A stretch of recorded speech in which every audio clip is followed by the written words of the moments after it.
Will you consider paying or employing people that work with you, who work with you? I strongly believe doing this will help avoid mistakes, perhaps also take accountability instead of blame shifting. Yeah, sure.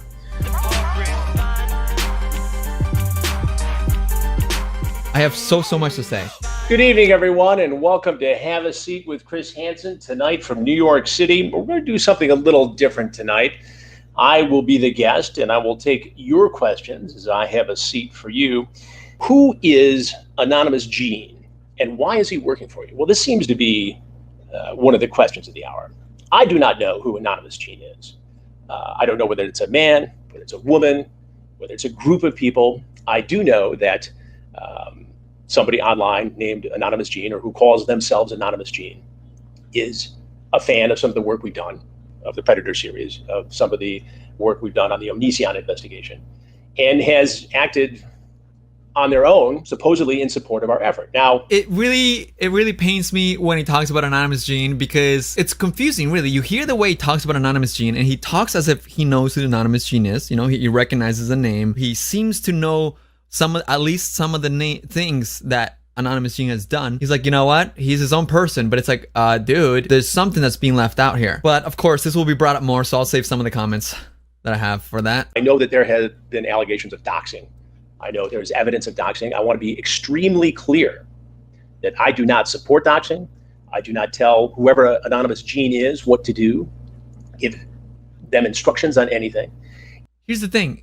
You don't tell him to do it, but you're aware that he does it. Therefore, just say shame on him. I disavow it. I disavow his actions. You know, make it more clear. That's it. It's not too difficult, you know. If I knew that someone was doing something in my name on my behalf, and I worked with them or knew them to the extent where I'm being asked to address it, the least I could do would be like, hey, I don't like that that's happening. I'm sorry that that's happening to people. I'm really disappointed that someone would do that to under my name, you know? If someone's like simping for Edwin's generation, oh yeah, well, I'm gonna do this and that. Like, in fact, when I've had personal dramas online and people have said, oh, I want to do this and that, I'm like, no, don't do that. I don't support this. And it's so easy to say this. Even with Onision, like even if we take it to the common denominator that most people don't like, right? Onision, Anonymous Gene celebrated doxing his Onision's entire family. Why? We get it. We don't like Onision. I don't know anything about his family. Why should his family get caught in the crossfire? And if I actually knew who this person was, I would tell them to stop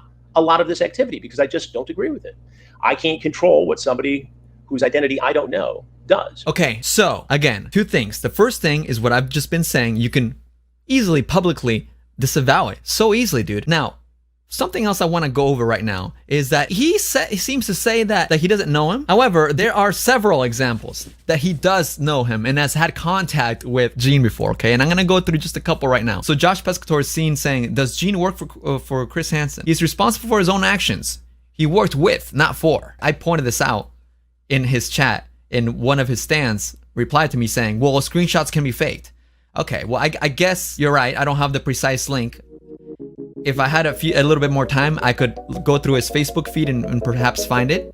Now, in the spirit of the channel's name, Homeboys Got Receipts, a place where I like to live stream for hours and then later edit down highlights from the live stream to re-upload with context, let's fetch our receipts. On January 27th, Chris Hansen asked on his Facebook page, if a parent doesn't have the correct settings only for their child to stumble upon inappropriate or absurd content, should that responsibility fall upon the brand companies such as YouTube, or should it be the fault of the parent who gave unrestricted access to their children? Now, this was also a question that he would ask in his Onision-related interviews. But what do you think about YouTube's responsibility here? In fact, he also said that he reached out to YouTube CEO repeatedly to try to get a conversation about this rolling. In terms of YouTube, well, you know, I'm trying. I would love to see Susan Wojcicki appear on this program. I'm not sure why she won't. Some rather lame reasons coming from the media folks at YouTube. Initially, I thought it was pretty promising that the interview would happen. But I'm going to keep the pressure on there too. This post was also made shortly after Anonymous Gene had been sharing Onision's family's private information, like home address and phone number. And this entire post might feel sort of ironic when I show you the next few comments, because the whole question is, who does responsibility fall onto? Someone replied saying, hey Chris, I hope you see this. Emails leaked that involve you, Vincent, and a hacker. I'm pretty sure it's fake and it's not really you, but you need to address the situation and clear your name. And Chris himself says, show it to Gene, please.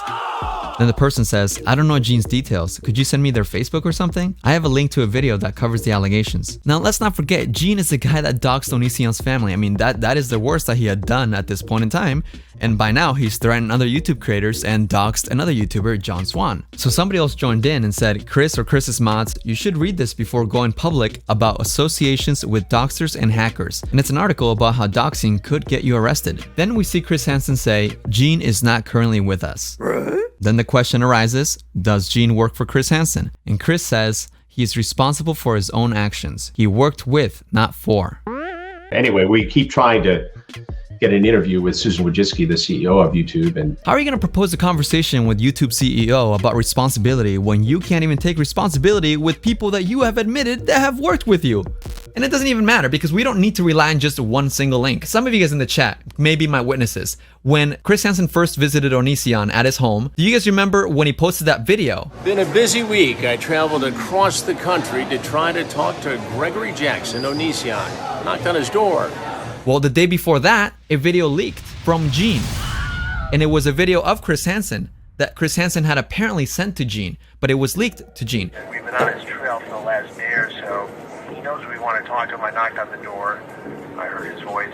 I heard Kai. So we know for a fact, I guess I shouldn't say fact, we know that allegedly Gene has been working with Chris Hansen since January because somehow we knew this information a day before Chris Hansen posted it himself. I want to present the last example for you guys. This one just takes a cake. So this, as you guys can see this, ladies and gentlemen, this is a screenshot from the journalist Steve Asark, right? This is the journalist that first exposed the story on Onision, and he also talked with Vincent. He was the one that revealed that the laptop was never, Sarah's laptop was never sent to the FBI. One of the screenshots that Vincent sent Steve was this screenshot. Now, do you guys notice what's going on in the screenshot? Chris took a screenshot of his own phone and he sent it to Vincent. Regina is the second person, then Gene is right there. And then these are Chris's two sons. So way back when Chris was talking with Vincent, he was texting Gene anonymous. Like, dude, what more do you need? What more do you need? Why are you lying to us about not being in touch with this guy? That's all I want to know. Why? I hate that it took me like 5 minutes to explain, and to some people it's still not sufficient. All right, let's keep watching. I can't control what somebody whose identity I don't know does. And while it appears that they believe their motives are altruistic, I just don't agree with a lot of what they do. Well, if you keep it in eye, I don't think he believes that his motives are altruistic at all. He knows that he's not altruistic. I've had a couple conversations with him. He knows that he's behaving in very erratic ways and unethical in every way. And I've been the victim of doxing, so I understand what that's like. But here's the thing, guys. You'll notice that Chris Hansen will go hard on Vincent because Vincent, harassed Chris Hansen and did some nasty things towards him. So when it's personal, he'll disavow it 1000%. Because what did Vincent do? He was nasty to people online and stuff. But what is Gene doing? Gene is being nasty to people, claiming that he's getting people suspended off of Twitter. Why is Chris not putting the same energy onto Gene that he did to Vincent? Because it's not personal. So it's like, he doesn't hurt me. I mean, I don't agree with what he's saying and doing, but, I did work with him. He did help me somehow, and it is what it is, And I would never take part in it, and I would never condone it. And I don't care whether it's somebody who says horrible, untrue things about me or not. We don't condone doxing here. The reason I got into YouTube was just to sort of experiment a little bit in this space. And I'm just going to be brutally honest with you. I didn't know a ton about it. And looking back, I probably should have done some more research and some more work getting into the whole YouTube space. But we started playing with it. We did some streams. Vincent Ducotre at the time, he had come to me with some ideas about doing some web projects. Seemed like a pretty good guy. Had some ideas. The next thing you know, we're on YouTube. We put some of the Predator material on from the Hansen versus Predator series. And we did some live streams and, some interesting stuff. And that particular first Hansen versus Predators YouTube channel got demonetized. So I have to read this. Julia in the chat says, and for someone who doesn't condone doxing, people in his orbit dox a lot. Vince doxed Wes Most months before the Onision coverage began. Exactly. And Chris continued to work with him. So this anonymous Gene is not the first example. And I'm talking relatively speaking, of him working with sketchy people. And I don't know, I have to wonder if it's because maybe to an extent, these people present a certain number of skills to him. And he's like, okay, that is useful. And maybe it's either, if it's not free work, then it's maybe discounted work, or I don't know, some sort of like exchange and maybe exposure, or I don't know. I believe it was exposure to some extent with Vincent. I don't know. I don't know the details, but I'm like, why do you keep doing this, dude? It's so easy to just pay some people money, or I don't know, or disavow or fire them when this type of thing happens. And as best I can tell, and as anybody who's on YouTube knows, you don't always get a clear answer to this, but as best I can tell, we tripped one of the algorithms using words like predator and some other things that just violated their rules at that moment. So we started Have a Seat with Chris Hansen and made it pretty much an interview program because we avoided a lot of the copyright issues excuse me? Wait. Search up the YouTube channel Hansen versus Predators, right? That was what his old channel used to be called. I will tell you what you'll find. Nothing. You want to know why you'll find nothing? Because it was terminated. So why? Homie, what even led you to even saying this? Because nobody even asked. And now you're just being dishonest for no reason, bro. Now I'll explain to you why he was terminated. He was stealing content. No shame. Not only did he copyright claim other people's videos that were using footage from To Catch a Predator and other sorts of things that had his likeliness to it, right? I guess he believed that he owned it. Surprise, surprise. To Catch a Predator, the show, is owned by NBC. So he even took it upon himself to re-upload. So not only did he use the copyright system, did he abuse it towards other creators on YouTube, but he also abused it and acted like he owned NBC shows just because he was in them. And he uploaded some videos of that, right? And then he essentially got terminated. It was not about demonetized. It was you broke the rules, dude. You break the guidelines. It's not about not having. This is one of the few times that we do have a clear answer from YouTube. Like, I agree with you. YouTube is so unclear with all their shit, man. They never tell me why my shit gets demonetized, but like, it's whatever. I have to deal with it. But this is not it. This is not one of those examples, homie. And he blamed Vincent for that. I mean, if Vincent really got your channel deleted, you should have kicked him off right out of the way. What? If you're really blaming him for that, kick his ass out, bro. What? What is happening? Your thoughts on some of the videos made about you recently. Look, if you've been a public figure like I have for 40 years, there have been a lot of great things that have been written about me, whether it's Predator or any other of the investigations I've done. And there have been some very critical things. Some of them valid, a lot of them not so valid. Look, First Amendment, people can say what they want, but I'm not going to sit here and take it when it's just not true. And here's my thought process. Personally, I think that this would have come out better had Chris Hansen maybe had someone like, say, Repzilla, or Repsion maybe, since he's already talked to him in the past, and kind of had him kind of ask questions. Like, I feel like something with Chris Hansen is like, he has to stick to weekly, it's okay. It's okay to just be like, I'm going to skip a week. If Chris Hansen could have taken a little bit more time to prepare, had a guest on, to grill him with some questions, might have looked better. And I think that there are some criticisms that could be unfair in this live stream itself. People think that he's ignoring certain questions and all this. And man, it was a lion's den in there. And that live chat was wild. Like, oof, I felt bad. There's just so much better ways to go about it. And that's the thing you guys got to remember, because so many YouTubers have offered to help him. Unfortunately, the way he's responded was by blocking people. Yeah. So it's like, how can someone like me help when he's blocked me? Chris, have you heard anything from Dahvie Vanity, the former frontman of Blood on the Dance Floor, who we've been investigating? And no, he hasn't. Did you have anything to do with several drama tubers being suspended from Twitter? There's been all kinds of speculation about that. And the truth is, I don't have any special connection to Twitter. I think there were some legitimate cases of harassment of me and others by some of these content creators, drama channels. Why didn't he just say no? Now, why? Look, he was asked if he had anything to do with the recent suspensions of some YouTubers that had been criticizing him, right? And he started off by saying no, and then he continues by saying this. And when there was, or when there were violations of Twitter guidelines and rules and TOS, they were reported. And Twitter does what Twitter's going to do. I mean, if anybody did anything to anybody who was suspended from Twitter, they did it to themselves. But I have no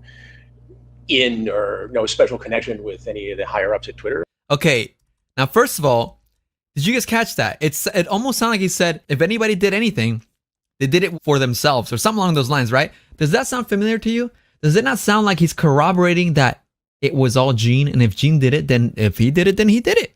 not me. Let's keep that in mind, because once again, why? Why not just say I had nothing to do with it? That's it. That's all you have to say, bruh. That's all you have to say, bruh. Bruh.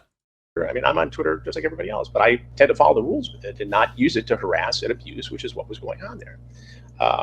And so this notion of Chris Hansen called somebody at Twitter who he used to work with, who was with Perverted Justice in the early days of To Catch a Predator. I mean, that's just ridiculous. Oh, that was a cute little swallow. He said, this person used to work with, but I don't know. Look, I'm no body language guy, but listen. Perverted Justice in the early days. We'll watch it in real time because I'm watching at 1.25 speed. And so this notion of Chris Hansen called somebody at Twitter who he used to work with, who was with Perverted Justice in the early days of To Catch a Predator. I mean, that's just ridiculous.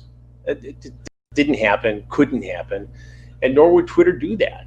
I mean, my belief is that you really have to go pretty far to really, impersonate somebody or to be doing something that violates the rules for them to suspend you, and that's what these creators did. Okay, hold on. That was what's weird. Look. To really, impersonate somebody or to be doing something that violates the rules for them to suspend you. And that's what these creators did. So, okay, something interesting is he's talking about creators violated the rules or got suspended for impersonating someone, right? He's saying that's what these creators did. He says that with such assertion as if he knows something that he's not quite spelling out. Why? Because this makes it seem like, yes, you did. You if you didn't do anything, you definitely know something happened, or you know what could have happened, bro. Why didn't you just say you had nothing to do with it? Hansen, why, homie? You just showed your cards. They paid the price. But aside from reporting. Did you guys hear that? I paused it right before the most intense part. They paid the price. Okay, you guys did hear that. Okay. What the dude? Hansen, why? Why would you say this? You know John Swan got his account back, right? And so they paid the price. But aside from reporting what I thought was harassment, in a couple of cases, I have no special power. It gets worse. Why, Chris? You could have just kept that to yourself, bro. Oh my God. What am I supposed to do? What am I supposed to do here? I don't have anything to throw. I don't have it. Oh no, I don't. Okay. Mr. Taco? You're gonna take one for the team, Mr. Taco, okay? I love you, Mr. Taco. Go tell Chris Hansen to have a seat, yes? Please, man. Please. I can't do this anymore. Dude, this is how you know I'm like, yo, bro, Chris, you could be doing so much better, man. When I was laughing earlier about that, when he was roasting Repzion, I find it funny because look, while it was a roast and it was a little unnecessary for him to go so hard on Repzion like that. Let's be real, he did have an effect. He did have some positive effect to the whole Onision thing. I think there was some objectivity to be had to give him some cred. I'll give him some cred for the whole Onision thing, and even the Dahvie Vanity story too. I just want him to address the accusation related to the opinion of the interviewed victims feeling used by him. I have nothing but the utmost respect and have treated the survivors with the utmost respect and tried to the best of my ability to give them a voice on this show and tried to support them and guide them as much as ethically possible. I know there's a question in here someplace about Sarah's laptop and how that situation went down, and so let me just take a minute to dig into detail there. When Sarah appeared on the show very bravely and courageously and told her very important and dramatic story about her relationship with Onision and Kai, we had a conversation. It came up during the interview, and we had a conversation later that she had pictures and texts on a laptop and a cell phone or two that could be relevant to the story, both editorially, journalistically, and later it became apparent perhaps as evidence in the case. I'm trying to be diplomatic. I do want to be kind. I don't want to roast him like he roasted Repzion, right? Because according to Repzilla, he's open to talking to me, and I've heard it a few times now, and I'm open to talking to him too. I don't like burning bridges, so like I do want to like ask him some questions in the future, but like if this burns my bridge, then I don't even care, because like what are you doing, dude? I feel bad that you can't see that this is not right, because these are people's lives, dude. I want to get real for a moment here, because this is something that I was also saying to a couple survivors in the past couple nights too.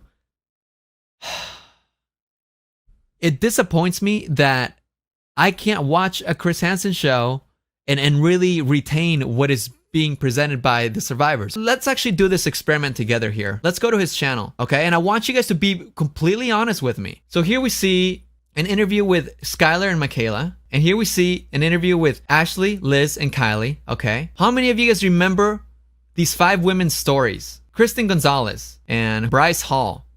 Who remembers their stories? Let's keep going. Jesslyn Cook, I believe that's Elizabeth, and Megan Hood, right. Who remembers their stories? Be completely honest with me, please. I beg you. I remember Ash Costello's. It comes to a point where, like, how much do you really retain? Jeffree Star, I remember that one, right? And start to think about it. Why don't we remember it? Really think about this. Because I'm being genuine right now. Like, why is it that we don't remember them? I think the earlier ones were more memorable. But like, even those, how much do you really remember? Because I think back to these and I think, would you say it was anything like a cult? Do you think this is a cult in some ways? Was he trying to form a cult? Is this a cult, do you think? Do you think this is a cult in some ways? These are the things that stick out in my mind. And I find it disappointing that my mind goes to such sensationalism. You know what I mean? Does that make sense?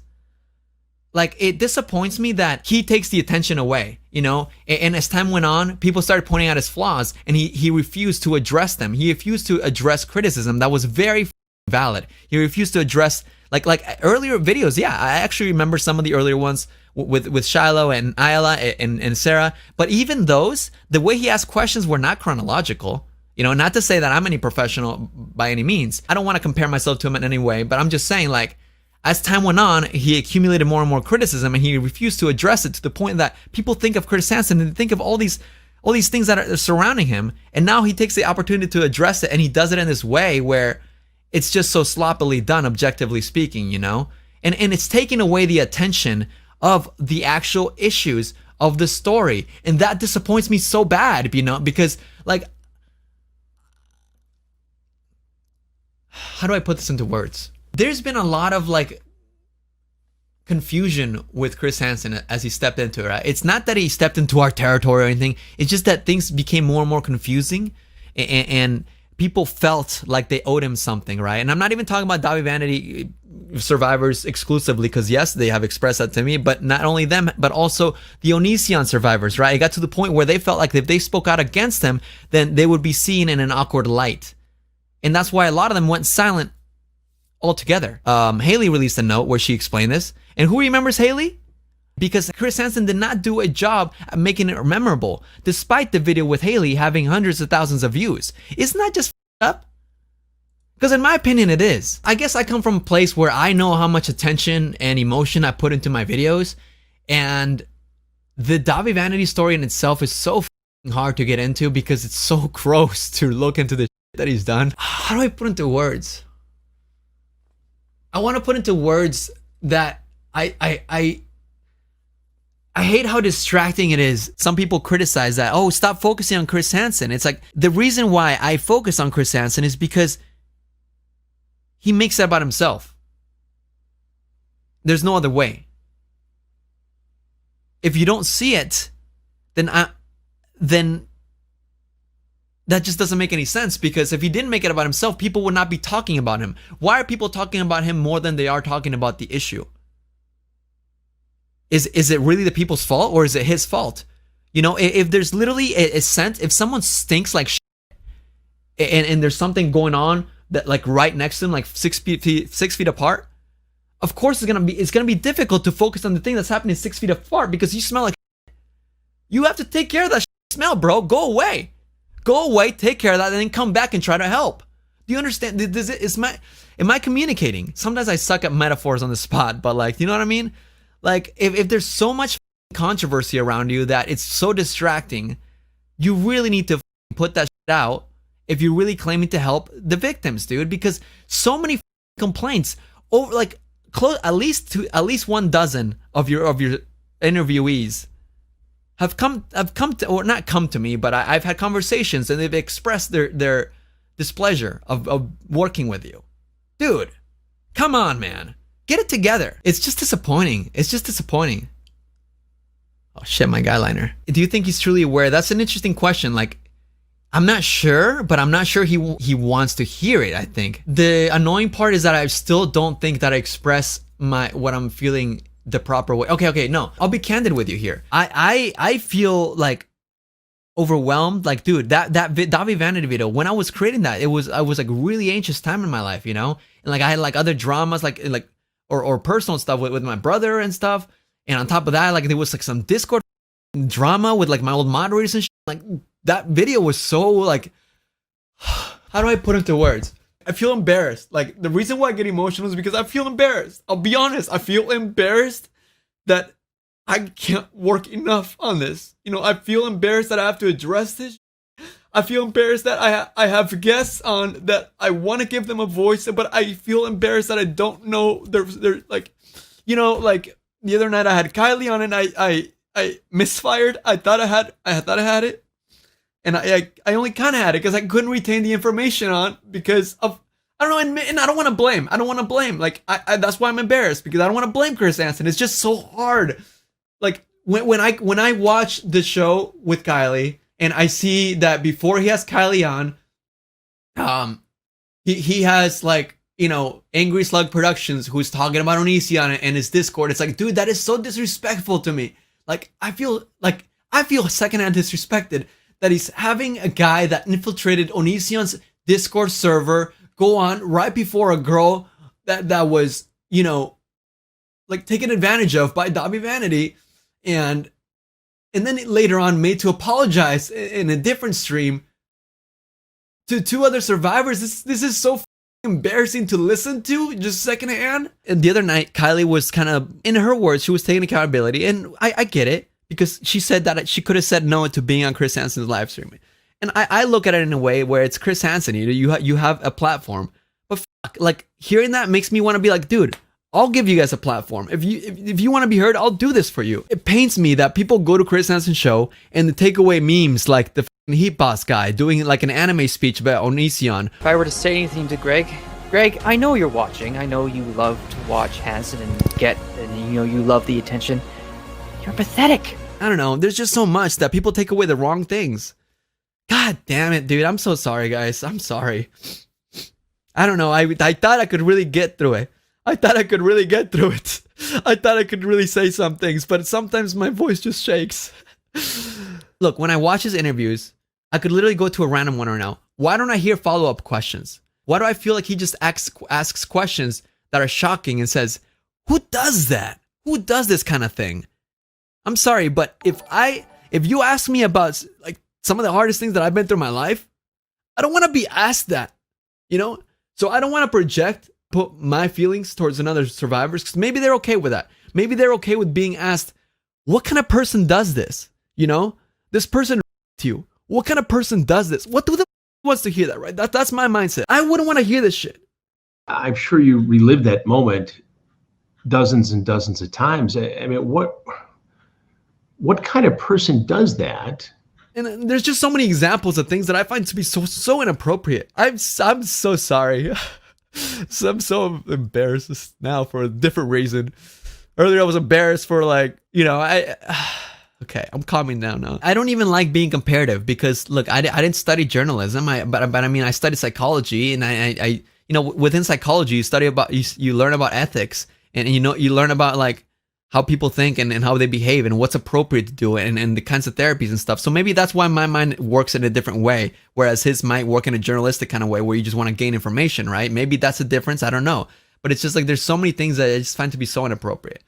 Anyways. What I want, when you guys see me do shows like the one from Monday and stuff, I would like to think that from that live stream, Ashley was a memorable one, not me.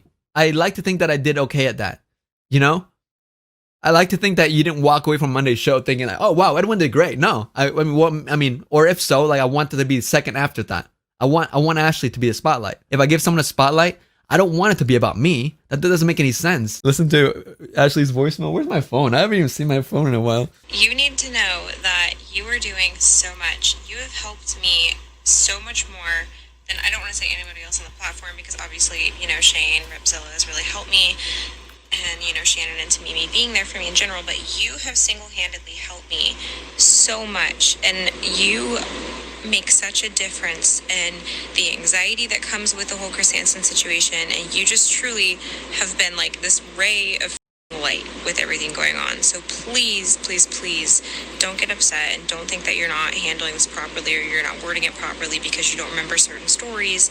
You are one of, if not the most genuine person involved in this. So stop crying. I love you. This is breaking my heart, dude. You have done so much. You don't say stop crying after saying all that. No, I'm good. No, thank you, Ashley. Thank you. It was so hard for me to get that message out, but honestly, like, it's so distracting, you know? Like people were like, Edwin, you should go live tonight in this chat. And I was like, I have some editing to do, right? Like, then it kept going. I'm not even to the part that made me want to live stream from his show. So get ready. Damn it. And if I repost this, do I keep in that emotional part? God dang it. One of my big criticisms on Chris is like, and I think I already said this actually, is like, if you don't have a guest, you don't need to do a live stream. And if you do a live stream that you think is important, you don't need to make it 1 hour long. Do you know what I mean? Like like for example, the Insane Clown Posse. Why did that live stream need to be 1 hour long? How much did they really add to the Dahvie Vanity story? Does anybody know? Can anybody answer me that for real? And what is the purpose of having half of it an Onision show and then another half a Dahvie Vanity show? What is the purpose of having a Dahvie Vanity survivor apologize to two other Dahvie Vanity survivors? What is it? What is it? What is the objective here? Because not only do I not know, but your interviewees also don't know. You know, it's been expressed that besides getting exposure, which they're not remembered for, or at least not their stories, what's really happening? They're not getting the resources you promised them. They're not getting the justice you promised them. So what are you doing? Anyways, because Chris, I mean, you can't look at my chat. I can show you my chat, but my chat is saying to get clicks, for money, for revenue. What other explanation is there? Because this is what the general public thinks. What's with the Twitter blocks for legitimate criticism? I never went low and attacked you as a person. Also, what's with attacking one of the content creators? I'm not attacking any of the content creators. Look, I'm not a big fan of blocking people on Twitter. It became necessary because there were so many sock puppet accounts, and so many of them linked back to some of the content creators who have been just ginning up a false narrative to get attention for themselves and to hit me with some of this stuff.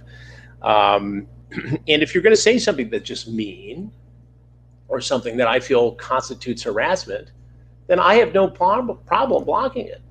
Or if it's a sock puppet account that is being used to harass or to spam, content that is negative, and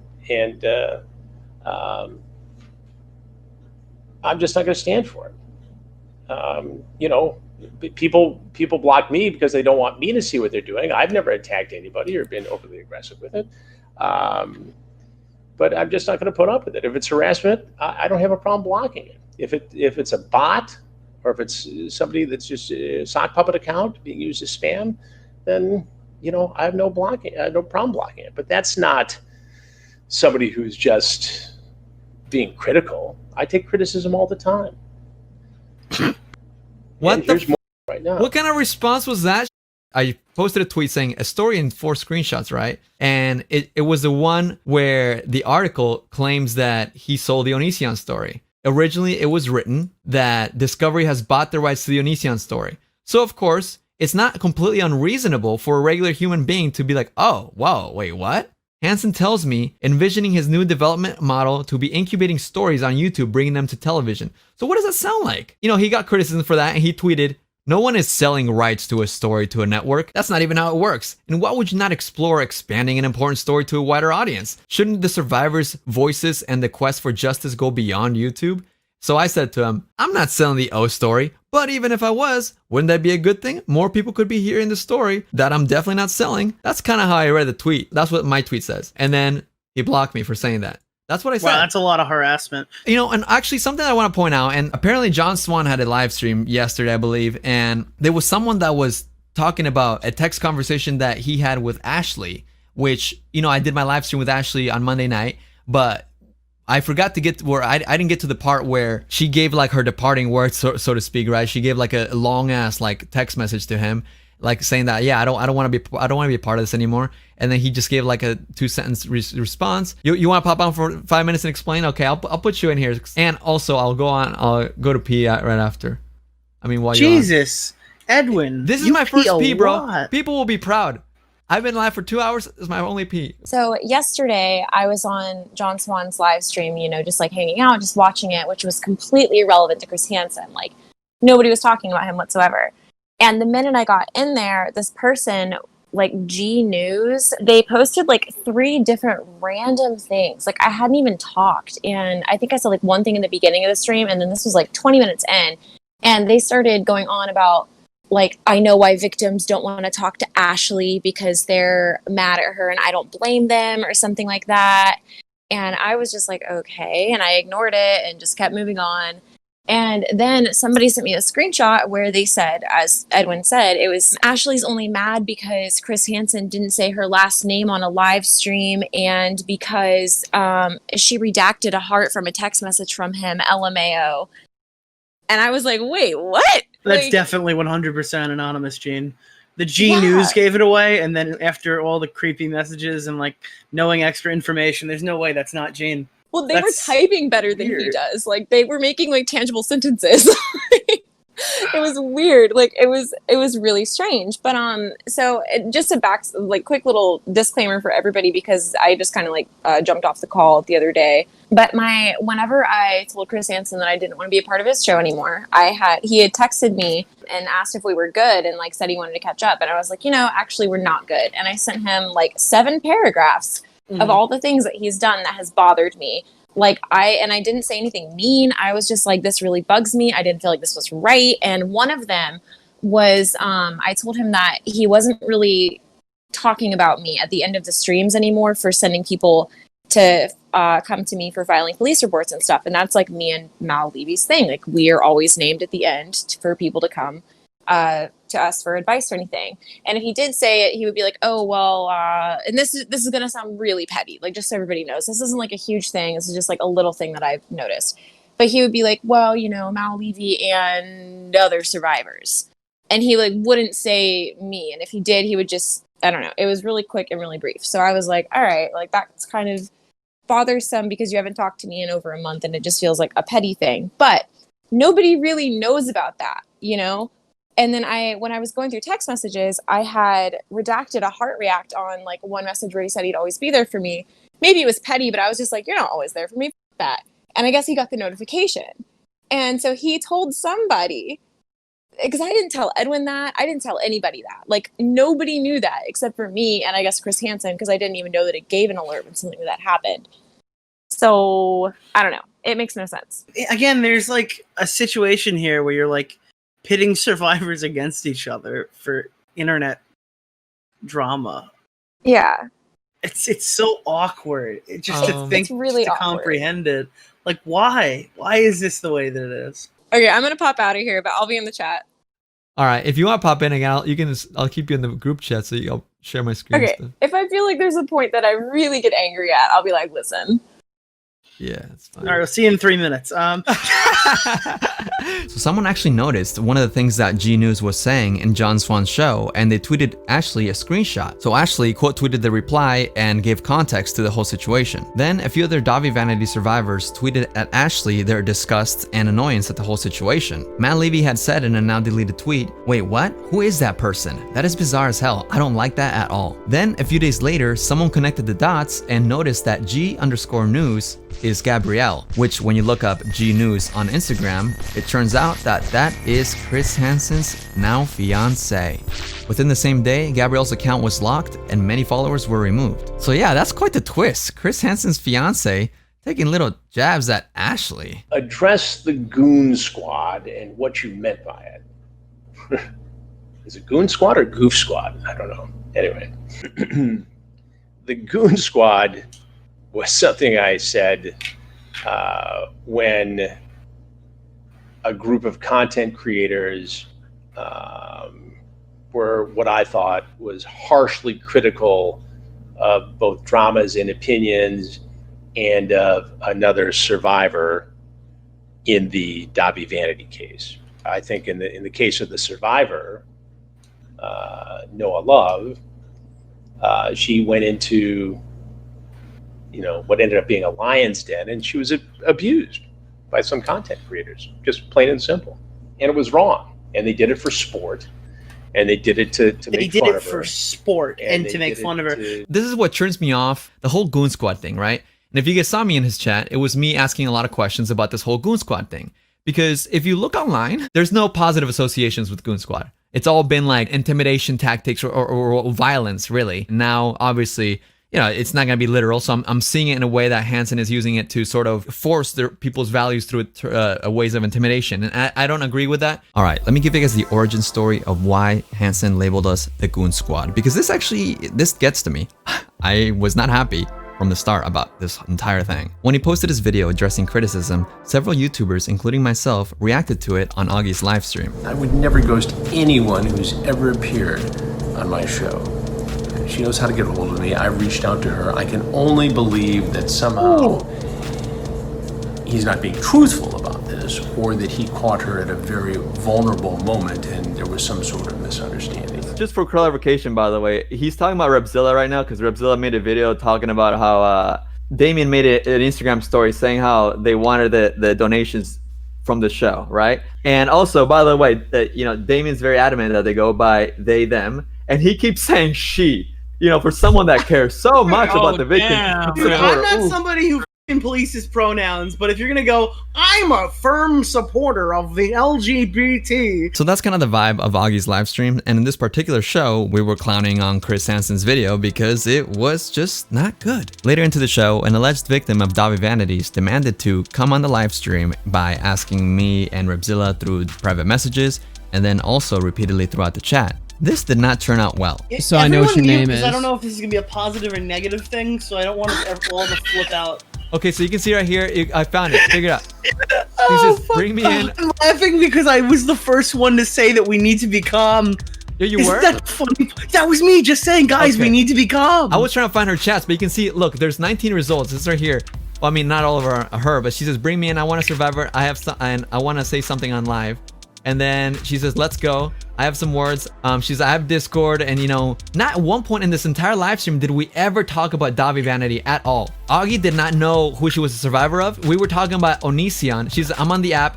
They just have to add me in. So, you could see the amount of times she was asking, look, someone tag him and let him know that I'm a Dahvie or DV survivor. So he didn't get that part. There was a demand for her to go on. I just want you guys to know the context because Chris Hansen misconstrues it as a way like we were all like berating her and abusing her and that's the language he used. Let me go back and get that right. He says we made fun of her for sport. I think she said something about victim blamers. What is your take on Chris Hansen? Well, I mean, everybody fucks up, but I'm not really here to talk just about Chris Hansen. So you guys are. But see, right away, it's like, okay, but that is what the show was. So, it's kind of awkward. Tonight, I've heard a lot of victim bashing. I've heard a lot of jokes being made out of really sad jokes made out of things that survivors have personally talked about with Chris Hansen, like daddy jokes, which is extremely unfortunate that you're making it sexualized because this is a case involving abuse victims. And you guys are using a platform that is supposed to be helping these survivors and turning it into a big joke where you make laughs, which is really sad. So right off the bat, she declared 3 things that were completely untrue. There was absolutely no victim bashing. She essentially felt secondhand offended for Shiloh, even though nothing we said about Shiloh was offending her for what she went through. She essentially called into the show to tell Augie how to run a show. My whole point of wanting to come on here is to say that maybe take a minute to think about the way that you talk about the survivors, because myself as a survivor, if I came on here watching your video wanting to be informed or have a little chuckle, I wouldn't want to hear my name being bashed around and jokes made about personal conversations. Well, what jokes have we made in particular? We've actually had a survivor on the show. Hold on, guys. The only person that I've heard named here in a negative light is Shiloh, and this is someone has attacked both me and Nicholas. So it was something personal, and, Yeah. and not even so much about her, anything she went through with Onision. We have never insulted anything that she went through personally. Never. The Onision Tumblr blog girl who has no affiliation other than the fact that she owns a blog, and Yeah, Angry she's not Slug a victim. Productions, who's an employee. Those are the 3 people we've made fun of, none of which are victims of Onision Yeah. except for Shiloh. And what we And criticized her Big about Brother, specifically Okay, was but her wait. action with us. Okay, so let's drop the Shiloh thing, because that's your guys' private thing, whatever.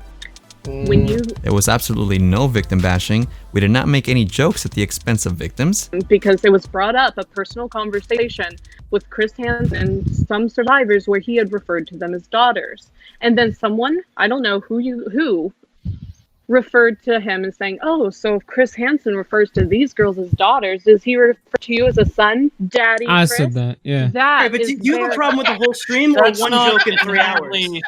sexual, though. Well, Like, I would like How is to that? How is respond that to sexual? How is calling? Yeah, How is because that the okay, whole okay, stream? okay. I didn't. So Hold on. I made that joke. Oh, I didn't mean it for be like sexual. Like I don't understand. what? You got that? I thought it was a pretty good joke, to be Okay, honest with you. Okay, well, So earlier in the stream, a guy that doesn't like Onision and runs an account called Big Money Onision called into the show, and he had been defending Chris Hansen. So somebody made a comment in the chat that said, "Does he call you son?" And I read it out loud, which led to this. Big Does money. he call you son? Oh my god. Dear Oh my Esther, God. you guys- Wait. I want to ask one question. All right, if Hansen allegedly calls the victims his daughters, does he call you his son? there you go. Do you call him daddy? That's a better one. Oh my god. Yo, Papa Hands. Oh my god.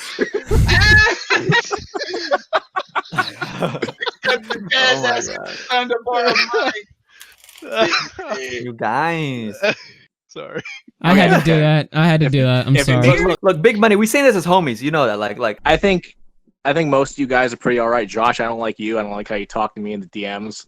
So, I thought it was a decent joke, but even if it was a bad joke, it was definitely not sexual, and it was definitely not at the expense of any victim. And Augie's platform is not meant to be helping survivors. It's never been like that, so it's strange that she forced that narrative. Let me chime in Yeah, as I as the. apologize for an emotionally insensitive joke. I don't. Let me jump in as the host of the show here. Yeah. I mean, throughout tonight, like we have not been aiming our hellfire towards the victims. So my question for you is, how is that helpful? It is, I would say, I mean, it makes me and a lot of people laugh. Like that's how I would say it's helpful. But I'm not talking about you. I'm talking about the people in the case, or people who need to hear the case to take it It might seriously. serve value for them to know that the person that is giving them and filling them with these, false promises about how their case is going is full of shit. Anyone who is working, with Chris Hansen, or getting videos made about them, this or that, whatever. We're not dumb. We can see when something is wrong. We can see that. Then the conversation circled around until the alleged victim had a shouting match with Nicholas. And later that night, she asked Rebzilla to take down the interview that she had with him because she no longer wanted a presence on the internet. And then 2 days later, she appeared on Chris Hansen's show. Now this took me by surprise because on the day that she went on Augie's show, she was trashing Chris Hansen and talking about how Chris Hansen avoided her emails for weeks. And now magically she appears on his show to talk about the drama from 2 days prior. Now the worst part about this is that she lied. Even though we explained to her so many times and the recording is up on Augie's channel that the joke was not at any survivor's expense, she still explains it that way to Chris Hansen. There was a statement made about the survivors who are working with Chris being referred to as like daughters. Some of the content creators, or one of the content creators, had said, "Oh, so are they referring to him as Daddy Chris?" It was off-putting because it sounded sexualized. And that, ladies and gentlemen, is what led Chris Hansen to say this. But why is it necessary for 8 content creators to essentially sit around in a circle, make crass remarks, some of them acting as if they were in a goon squad, and targeting the victims? And then there was also this. Did this group of streamers make a mockery of the victims, in your opinion? Yes. And this also happened. What kind of a person makes jokes about sexual assault? someone who doesn't care about the victim who was sexually assaulted. Do you see the narrative that is being perpetuated here? That we made jokes at the expense of sexual assault victims? That never happened, and considering the content that I make on my channels, of course I took offense to that. One content creator accused me of using you as a quote-unquote meat shield against criticism of me. This is also the live show where he read out a small portion of my tweet criticizing him. Now I could not have predicted that he was going to use my tweet in this live show because I tweeted this 30 minutes right before he went live. But how ironic is it that he literally had an alleged victim respond to my criticism towards him? He's using her as a meat shield to explain why she's not a meat shield. Augie just said, Noah Ray, the victim from the stream that spawned the Hansen response, just apologize to me right now for the whole ordeal back then. I want everyone to know that. This is really appreciated. Shout out to Noah. I'm glad she knows that we weren't trying to antagonize her for sport, like Hansen said tonight. Never my intention. I think we can all agree, looking back, that stream was a cluster. Yes, okay. So we have Noah here refuting what Chris Hansen said essentially. So I mean, the chat doesn't really need anything else, like really, to see how wrong Hansen was. Again, like the people in the chat, I didn't know Mal at the time. I didn't know Noah at the time. I wasn't attacking them. It was weird to be called a victimizer by Chris Hansen in a full live stream. Sort of awkward. Chris Hansen also said the Goon Squad was harshly critical on the YouTuber drama and opinions. He posted a tweet saying, "The Goon Squad has revealed itself as an ill-informed, self-absorbed, clout-chasing brat gang of juveniles. The racially charged remarks are not edgy. They are shameful, ignorant, and indefensible. So is the victim shaming. Hashtag I support Queen Magdaral." So what is this all about? Let's get the context behind the tweet. When Hansen uploaded this video addressing criticism back in June, Repzion and his girlfriend had some online drama which was being heavily pursued by people that hate Onision. Now, obviously a lot of people hate Onision, but I'm talking about the people that live to hate on Onision. For my observation, it seems like a group of Antios turned anti-Repzions have become you could say that very, very easily, yes. And I think that Chris Hansen just gave him the perfect feel. And me right now speaking out loud, I'm going to get a ton more tweets than I already do from these people, which I don't understand why. Right now, being in this call, we're all probably going to get tweets from these people. Can I just say that I know I'm already getting tweets, yep. Edwin, you're not a Nazi, okay? It's just you're not that person, okay? What I was trying to say right there was that people were literally upset at me for not doing a video about Repzion's drama. It's therapeutic. You just got to make 15 Onision videos in the next 5 days, and then everyone will love you again. The mindless drones will just sit there drooling out their mouth. Some of these people can get so aggressive that if they see you saying something they don't agree with, earlier today, I woke up and I got these tweets. They were like, it was some people who were going at Repzion and his girlfriend or whatever, and they were like, Augie RFC, who has a history of anti-Semitic content, and I'm just sitting there. At this point in time, anyone within Repzion's orbit was being pressured to address the Repzion girlfriend drama, whether you knew him well or you didn't. And if you didn't budge and make a comment, then they would find a way to insult you. Now listen to this next part of the video because it was clipped down for a tweet, which I'll be going over next. Can we just talk about quickly the drama and opinions girl? Holy shit, I just saw her interactions. Dude, I'm sorry. Did you see what you recently tweeted me like a little bit ago today? Yeah. Oh my god. What is she talking about now? The Africa thing? Yeah, that was the dumbest. Oh, Jesus Christ.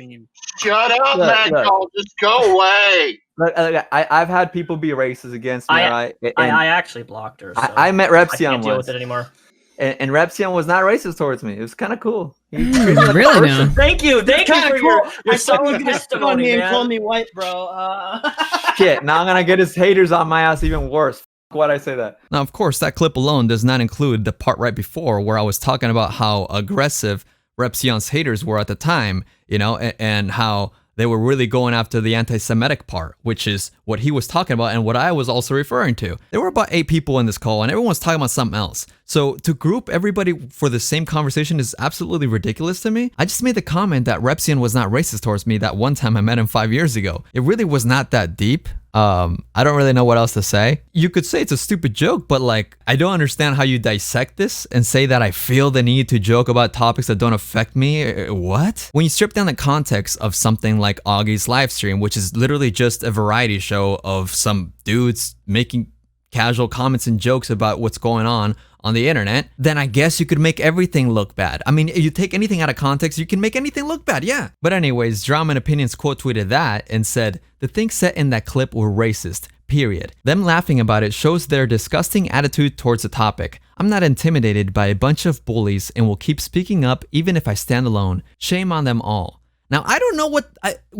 I have never made any comment towards Drama and Opinions. I just made a general, you could say, was distasteful for me to say at that specific time right after somebody else brought her up. But what I said was completely disconnected to Drama and Opinions. But that's the tweet that Chris Hansen was replying to and the backstory to the Goon Squad label. Now, before we move on, I have a little update for y'all. Chris Hansen hit me up. The day after the live Q&A, Chris Hansen reached out to me and clarified that the term Goon Squad was not specifically meant for me or Rebzilla and apologized for the misunderstanding. Now, the apology itself wasn't the best because he said that the Goon Squad label wasn't meant for me, but I mean, as you guys just saw, I was literally tagged in the tweet that he replied to, so it's kind of like, all right, well, I mean, how was I supposed to know, you know? At least now we know. He's clarified, and I am no longer a member of the Goon Squad. I am an alumni. But on the real, I did let him know that, hey, it's good to have a bridge of communication, you know, and I'm open to talking about anything in the future. If I do make a concentrated video on Chris Hansen, it'll be good to like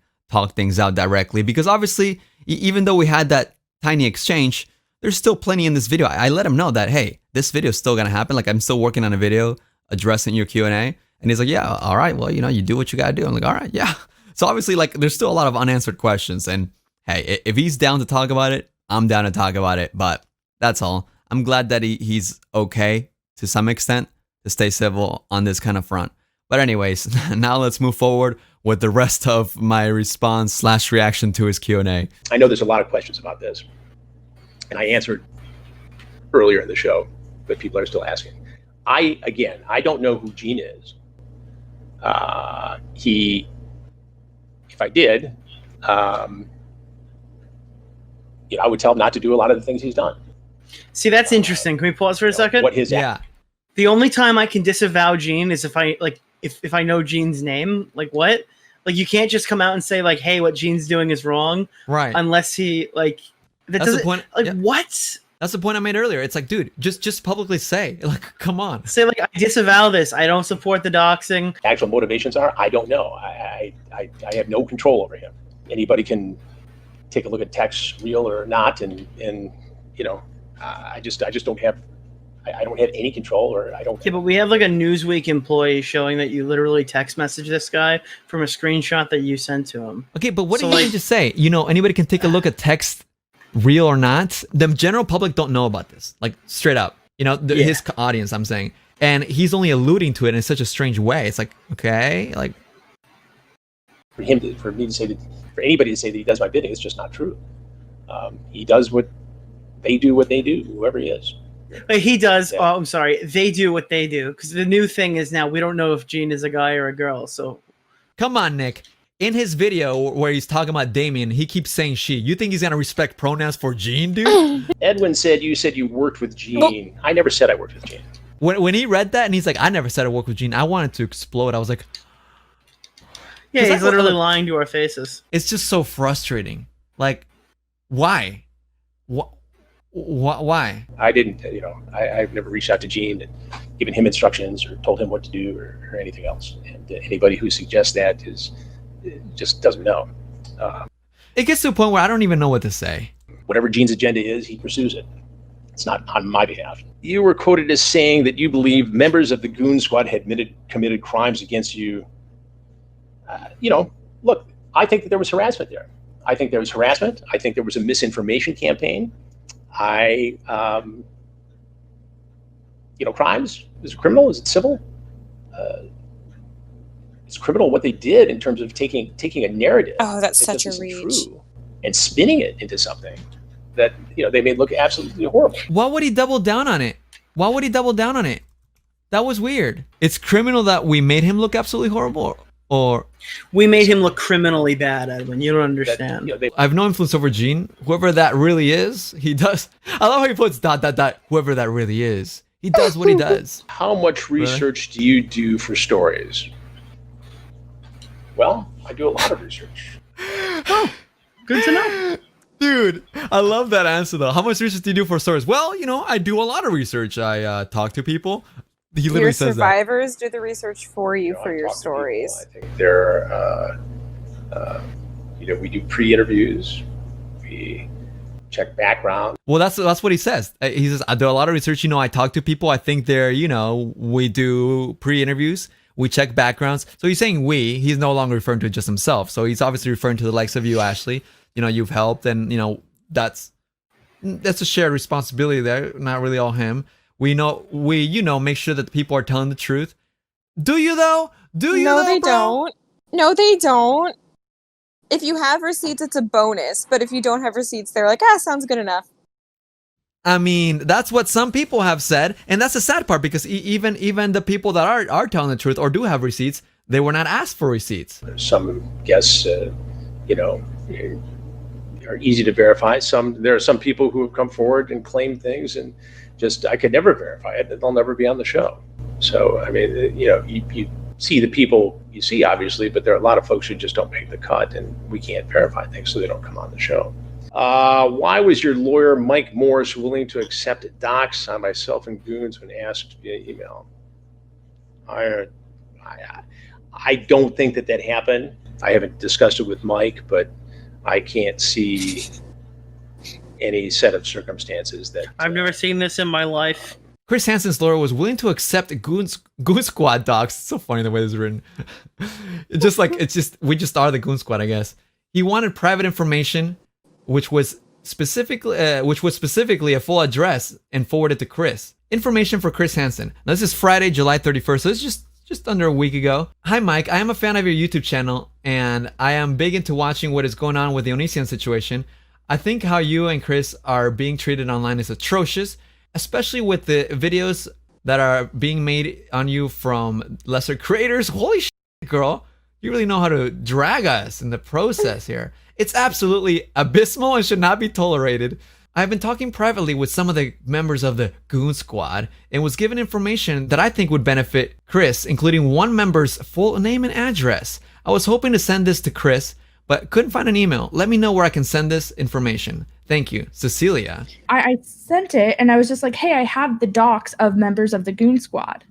Like, will you accept this? And I thought, you know what? If they really don't want Goon Squad docs, I'm either not going to get a response, or what's going to end up happening is I'm just going to get a message that was like, hey, we don't appreciate that. That's not a part of the investigation. Or no message at all. Now, here's the thing. I look at this and I watched the podcast where Chris Hansen, there was a recent one last month with Chris Hansen and Mike Morse. Mike Morse seems really uninformed, like he doesn't know anything. I would bet money that he does not know anything about the Goon Squad or anything of this, right? However, she's straight up saying one member's full name and address. So that's what still is like to keep in mind. So I'm like, okay, she's obviously fluffing it up. All right.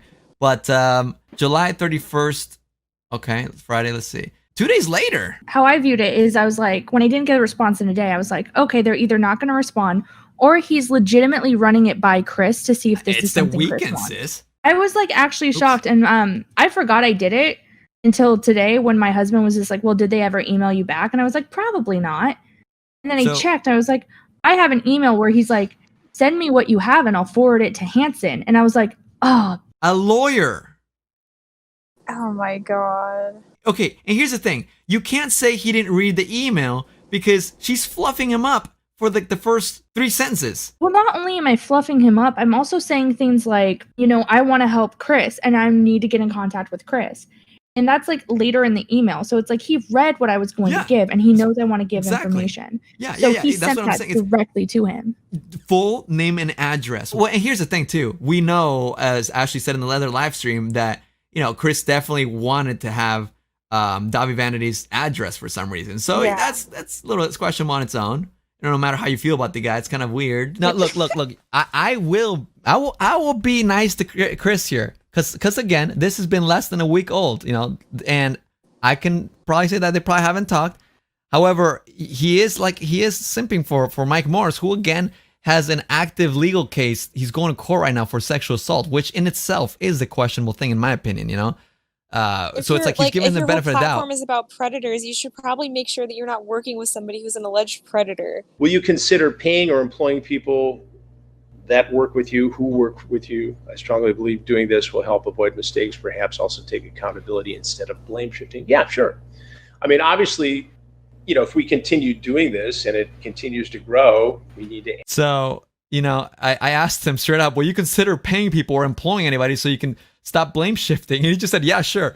I like that. He didn't respond in a very combative manner, because all he'd done in this whole stream is like, oh, Vincent this other person is like, yeah, because he works for free. So yeah, people that work for free, you know, you got to compensate somehow. And you know, not only Vincent, but also people like Regina and Ashley, like, you know, and other people that have helped like fetch people. Like, you're gonna get some sort of dissatisfaction at some point on your end, bro. The reality is, we've done 2 crime/predator type stories on this show. We've covered the George Floyd murder. We had George Floyd's family on. We've covered COVID, but you know, at some point, the investigations will run their course. We'll take a look at new topics, and yeah, it's going to take a staff bigger than what we have now, and that's a good point. You can't run an all volunteer army forever, and I'm going to have to address those issues, and we're going to need to. I have some ideas as to who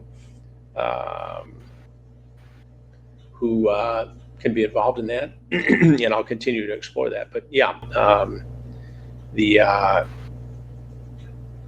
that's got to happen, because you know, it's too hard to put this show on every week and really get ahead of it. I mean, I'd like to see a situation where we're way ahead of it in terms of reporting, and we have producers. I mean, my ultimate idea is to have other on-air talent who will be out in the field doing some of this too. Dude, he's answering this really well. Do you think it's because he saw my name? Because, you know, I've heard he wants to talk to me. Well, he wants to talk to you, so he might be like trying to fluff you up a little bit. But why is he answering it so well? Why can't he answer other things? Like, he's literally saying, like, you know, I'd like to see a show where we have things ahead of time. But that's the thing too. It's like weekly show. Like, yeah, he's expressing. It doesn't have to be weekly. But anyways. Thank you for checking out this recap from my live stream. If you enjoyed it, be sure to give it a thumbs up, subscribe with notifications so you don't miss the next live stream, or check out my Patreon and watch them the next day.